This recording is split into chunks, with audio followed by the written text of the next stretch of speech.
Hey guys, subscribe for daily content. And if you're shopping for gear, make sure you check out the description for the newest items at some of the very best online retailers. There's also links for some of the items that I personally recommend. Thanks! What's going on YouTube? Metal Complex here, and today I've got another interesting knife review / knife overview to share with you guys. This is the Dustin Turpin and WingMan EDC Jett, which is actually a production version of Dustin Turpin's Strife model, if you wanted to know. Thanks so much to Nate for loaning this knife to me for review. This will go back to Nate as soon as I'm done with it. Thanks so much to my patrons who are supporting me right now. And please make sure to follow me on Instagram at metal_complex. So this is obviously a really dressy version of this knife with the zirconia and the damasteel, which are materials we're going to talk about later in the video. But rest assured, the bulk of production in this model went into a much more basic and much less expensive version of this knife, which was just, you know, titanium and M390 without all the color and the flash. You might still be able to find it. I'll link it right down below so you guys can check. This version, much more expensive, very limited, and definitely long gone at this point. Maybe you might get lucky and there might be a couple floating around, but most likely these are gone. I'm also going to chop down a tree before it has a chance to grow. Here's a comment you can expect to see under this video and others like it. That looks like a gas station knife. It's in a way that's kind of a fair comment, but if you're new, just so you know, that comment comes from people who just really don't know what they're looking at. And it's okay. The truth is that all of us are much more likely, like 10,000 times more likely to run into a gas station knife, an actual gas station knife, than we are to see something like this in the wild. There has literally never been a scenario ever where a knife designer, and I mean like a real knife designer, somebody who cares about what it is they're trying to create, has gone, you know what I want to capture? The look of the gas station knife. Yeah, I want to take the authentic look of a gas station knife and implement it into my design. No, that's never happened. The world of gas station knives is a world of, poor imitation. Every gas station knife that exists, and I mean literally the knives that you see at the checkout counter and the little twirly thing, they're all imitating original designs. They want that high-end, crazy, flashy, aggressive look to get your attention, right? Because there's a lot going on in a gas station. It's to get your attention, get you to buy one more thing at the end. So again, it is not that these types of knives look like gas station knives. No, it's that gas station knives look like stuff like this. So if you're new, you can auto-correct that. Whenever you see that comment in the future, you can auto-correct it. And, it's not like I'm gatekeeping and saying, oh, if you don't appreciate the fine elements of this, you obviously have an inferior mindset and can't appreciate fine art. No, not at all. You can just say, I don't like bright and colorful stuff. That's what you're really saying. And that's totally fine. Everybody has a different taste. But just to clear that up for new people, whenever you see that comment in the future, just flip it around in your head. That's what they're actually saying. All right, let's go ahead and get a measurement of this guy. Overall length of the Jett coming in at about 7 3/4 inches with a 3.5 inch blade, which is kind of impressive on a knife that's under 8 inches. And then your actual cutting edge, though, is about 3 inches. How about some size comparisons up against the Ontario Rat Model 1 and the Ontario Rat Model 2? There we go. Yeah, you can see it's kind of in between, right? But it still has that full-size knife presence. How about up against the Spyderco? It's on the other side today. Spyderco PM2 and the Spyderco Para 3. Definitely also kind of in between, right? Last but not least, let's do the Benchmade Griptilian, or in this case, the Ritter Hogue, and the Benchmade Bug Out. Close to the size of the Ritter Hogue, but still kind of, again, just kind of in between. I'm still going to call this a full-size knife, right? Everybody has a different definition of that, but that's what I'm going to call it. How's the action? Pretty good. It's a little bit tight, but I can tell it's just going to keep getting smoother and smoother and smoother. The actual, as far as the quality machining, when we're talking about the surface of the blade and the internals, yes, it's all perfect, right? Tightness right off the bat, I think, is very good because as knives break in, instead of getting wobbly and wiggly, they just get smoother, but they remain tight in the pivot in the sense that there is no blade play or anything like that. These are not made in the United States. It says right there, you know, wherever it is that you're looking at this, it says that it's made in China. That's been the case with WingMan EDC knives. But whoever their OEM is very good. Extremely high quality. Flipping action is good. Detent's good, right? The angle of the flipper tab, also like that. Really nice. I don't have an issue with that. That's going to be pretty much exactly what people expect in this territory, so good to go. Let's do carry profile. Thickness. You can see it's just a little bit thicker than the Spyderco Para 3. Let's do length and height up against the PM2 and Para 3. It shouldn't take up that much more room than the Para 3, just a little bit. Definitely less than the PM2, and even including the maximum height of this thing and the flipper tab, it's still just a hair shorter than the PM2. Shouldn't be anything that most people are, you know, not used to, but do with that information what you will.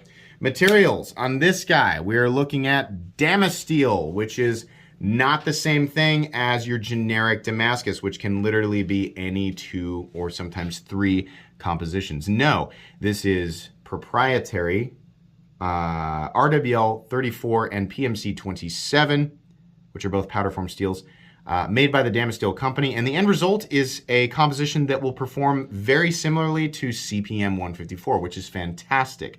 That's nice. A lot of times Damascus is a dice roll. Sometimes regular Damascus is just meant for looking at. Sometimes it's meant for looking at, and it's kind of a decent performer. It depends on what it's made out of. Damasteel looks great, is usually high polished. Generally, this composition, this combination of these two yields, if they decide to do it, the polish that they put on it is very nice, right? And then it will actually perform. So while this does look like decorative pocket jewelry, let me be very clear here. Just because things are shiny and colorful does not mean that they cannot be used. This knife is built in a way and built out of materials that result in a knife that can actually perform. If you are new, get this, you know, I want this cemented in people's heads because some people have an issue with it. They just can't get their heads around it. This can actually be taken out and used hard. Just as hard, if not harder, than a lot of the stuff that we see in the regular production knife world, right? 100% completely and totally capable. This is not an item that, you know, is delicate or fragile in any stretch of the imagination. Let's go ahead and do a hardware check on this guy. We'll get out my tools as per usual. My tools are very inexpensive and very recommendable. You can find them right down in the section in my description that talks about the tools I use in this channel. But wait! I can't get into this with regular tools because it has proprietary hardware, which is kind of annoying, but they do provide the tool. It's this little, it's like a little bomb. It's kind of neat, right? So one head fits into the screws on the scales and one head fits into the pivot. So, you know, they provide the tool so you can definitely still get into it. Truthfully, you know, there's always the situation where you're like, what if I lose the tool? Well, yeah, then you probably can reach out to WingMan and be like, hey, I lost the tool. Can I just buy another one? And, you know, the hardware does look interesting. For me, though, it's like I've never seen hardware that looks so cool that I'm like, I have to have that even if it's inconvenient to get into it, I have to have it over just simple Torx. I think it's better to just go simple Torx or something that's, you know, much more common so that if you do lose the tool, right, this will work. You can still take it apart. This is nowhere near as convenient as like a regular screwdriver, like physically using it. It's going to be a bit awkward, but the hardware is minimal and you should be able to, you know, take it apart and put it back together pretty easily. So I am happy they give you the tool. Weight. I don't think this will weigh any more or less. Like zirconium, I understand, is a little heavier than titanium, but there's not really enough here to make that much of a difference. So it's going to be about the same. 4.83 ounces is most likely what the Jett's going to weigh no matter which version you get. Not perfect on ratios, but then again, it's a 4.83 ounce object, which is less weight than your cell phone, right? So just do with that information what you will there. Let's see. Oh, blade stock thickness. We definitely need to measure blade stock thickness. All right. Calipers are still, I'm not going to say going strong. They're still going. Blade stock thickness on this guy, we're coming in at 155 thousandths, which is kind of what I expected by looking at it, but All right, so let's go ahead and move into the meat and potatoes here.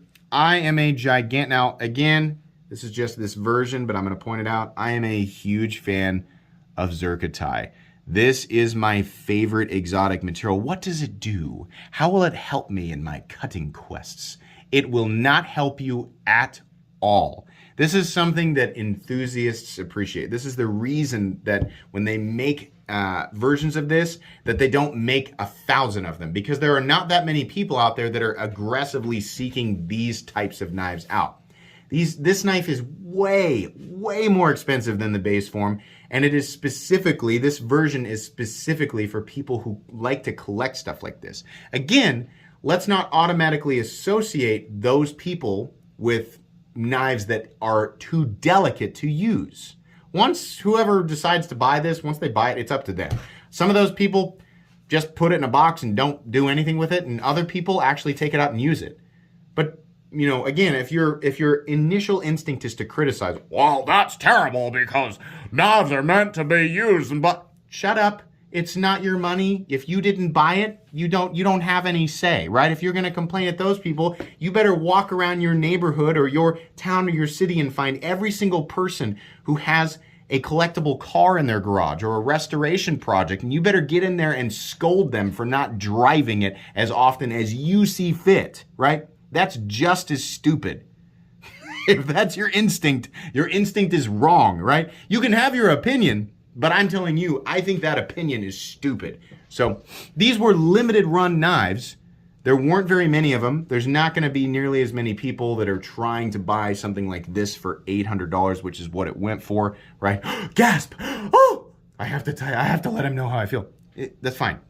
Again, though, these are elements that enthusiasts and collectors look for, right? They may very well actually take this out and use it afterwards. Doesn't really matter what they do afterwards, it's theirs. But I love, as far as materials like this go, zircotai and titanium I think are absolutely beautiful. This is so stunning, and I wish I had more of it in my collection. I just think it's awesome. Also a big fan of Damasteel for sure. The lines on this guy, they look really good. The milling lines, and these are elements we're going to talk about that are you know, present on, you know, even the basic version. The milling lines here look great. The overall fit and finish of this knife is fantastic. There are no flaws or in terms of just quality machining. It's all there.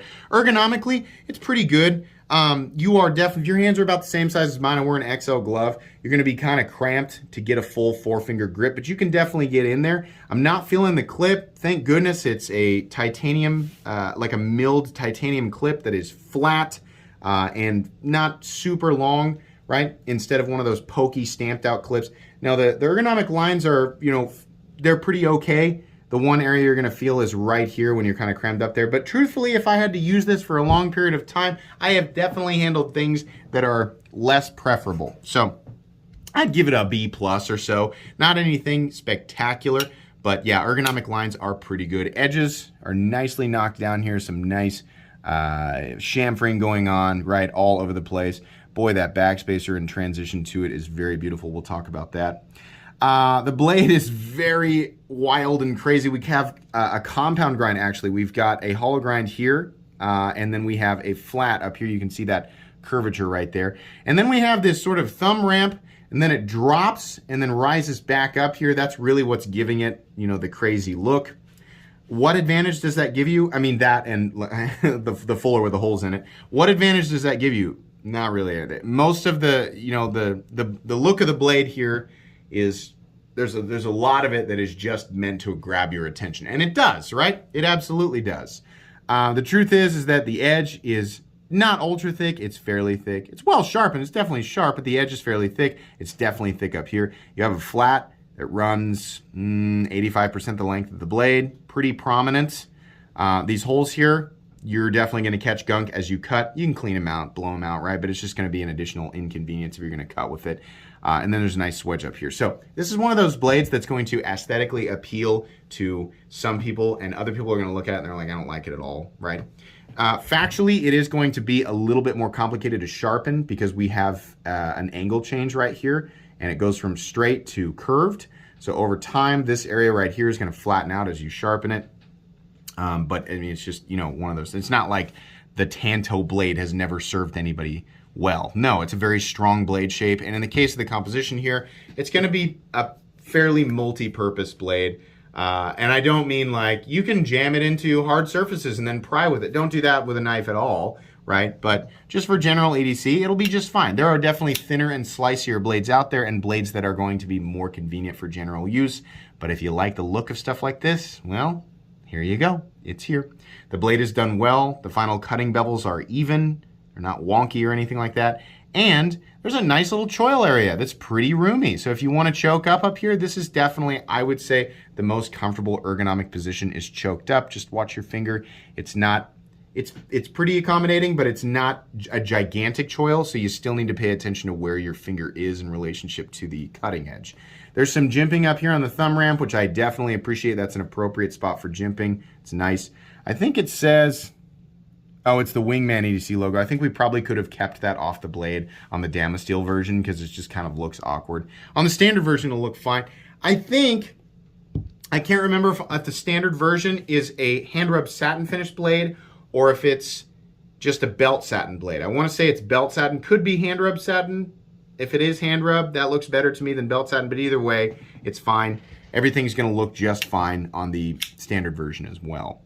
The backspacer here, obviously this one's going to be more exotic. You're not going to see this level of detail on the standard version, but this is beautiful, and I love how it drops into there, you know, off this. Instead of just going straight and being flush all the way through, I love that it drops back there. It looks really nice. Love this little sort of gear pattern right here, and I love that they did the lanyard bar thing instead of putting a big stupid hole, right? You imagine that if they're like, oh, we have to accommodate, you know, aesthetically for lanyard people and drill a gigantic hole in the side. No, don't do that. This is way better. The lanyard people can have what they want, and then the rest of us don't have to look at a big dumb hole in the design, right? The pocket clip, it goes really well. I mean, you can see it follows the curvature here. It follows this line here. A couple of lines there just for a little bit of pinch traction, right?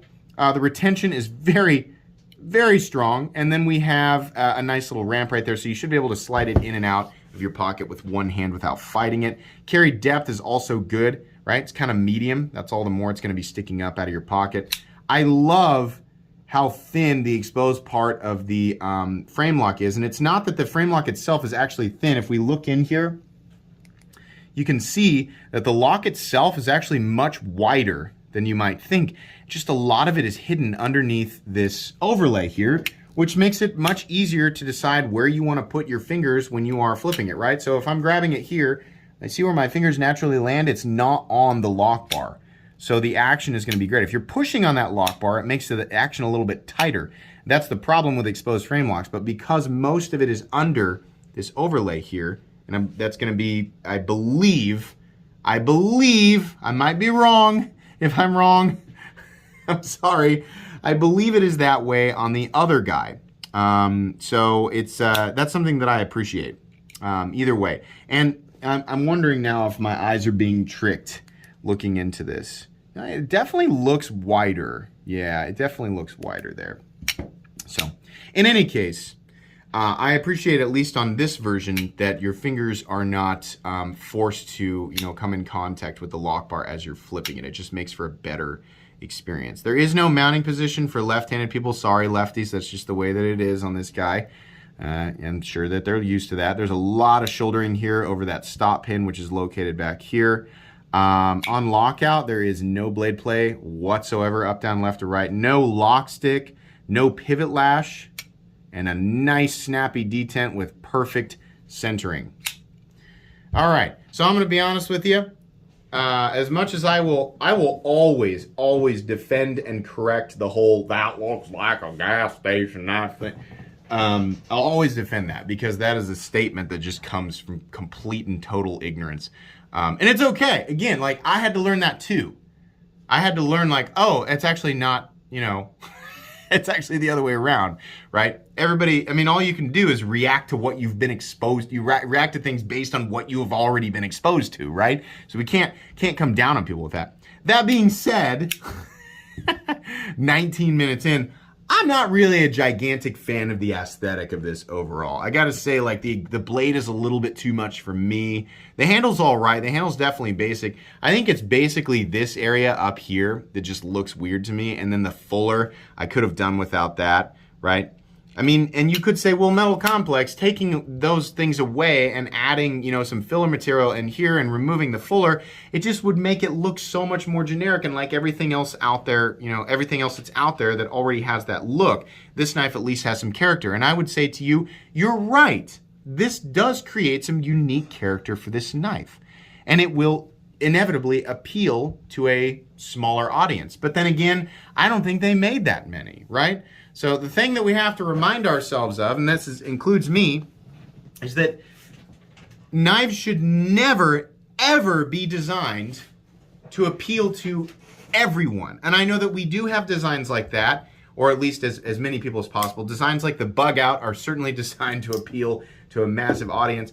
But if we lived in a world where things like this were designed to appeal to as many people as possible all the time, it would be so boring. The world would be full, the knife world would be full of Civivi Elementums. And I don't want to live in a world like that. So even though I'm not the biggest fan of this blade shape, how it looks, right? So this is a little bit too much for me. I do appreciate that this exists to give people ideas and draw inspiration from and come up with their own crazy wild. Because every now and then I'm going to see something where I'm like, I know that most people aren't going to like that, but I like that and I want it, right? So I do appreciate and respect that element. Now, is the base version of this knife at $280? Is that an appropriate price tag? I think that's a fairly reasonable price tag, right? You have to really love the look of it to go after it, but I think it's a reasonable price tag. I think that there are better, like in terms of, if we're just going to talk about like function, right? We're going to say like, oh, value is there for the materials and the execution of said materials, which is more important than the materials themselves. Yeah, it's all there. As far as the design goes, there are definitely more utilitarian designs. There's definitely things that are a better value even in that territory. So I'm not going to say it's a knife that everybody should have rushed out and picked up. And at this point, it might not even matter, right? Because they might all be gone. It's cool. It's just not like a, wow, everybody should definitely have this, right? That's the hypocrisy of my review process is I am a reviewer trying to sort out which knives I think are good enough that everybody should, or most people should try and get them. But in the same sense, I'm also going, I would hate to live in a world where everything was like that, right? Oh, man. Sorry, some critical self-awareness there. This is neat. It's not for me. I do like the Zerkatai, the standalone elements here that kind of bring out, especially in this flashy version. The standard version was just not appealing to me, and I don't think it's absolutely a knife that everybody has to own, but it's neat, and if you like it, then I think, again, materials and execution of materials, overall fit and finish, are par for the course as far as that price range, so you should be okay there. Thanks again to Nate for loaning this to me for review.